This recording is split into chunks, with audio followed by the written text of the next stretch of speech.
మంత్రాలకి చింతకాయలు రాలవు అన్నది పాత మాట. నిజమే, మంత్రాలకి చింతకాయలు రాలవు, కరెక్టే. కానీ మంత్రాలకి చింతకాయలు రావాల్సిన అవసరమే లేదు. కానీ మంత్ర ఉచ్చారణలో ఎంత పవర్ ఉందనేది ఇప్పటికే కొన్ని వీడియోస్లో చాలాసార్లు చెప్పాను. మన ఋషులు మహర్షులు ఎంతో జ్ఞానాన్ని సంపాదించి ఫ్యూచర్ జనరేషన్ కోసం పొందుపరిచారు. కానీ మనమే మన జ్ఞానాన్ని వదిలేస్తున్నాం. అదే సనాతన ధర్మం యోగా ఆయుర్వేదంలో కూడా కొన్ని అంతు చిక్కని వ్యాధులకి మందులు ఉన్నాయని చెప్పింది.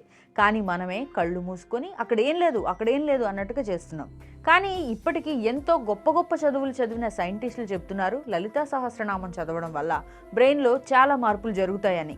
ఈ వీడియో చూడండి. 8 నుంచి 10 మంది డాక్టర్లు ఒక ఆపరేషన్ ముందు, రీసెంట్గా ఒక ముఖ్యమైన ఆపరేషన్ చేసే ముందు ఆపరేషన్ థియేటర్లో ధన్వంతరి స్తోత్రం చదువుతున్నారు.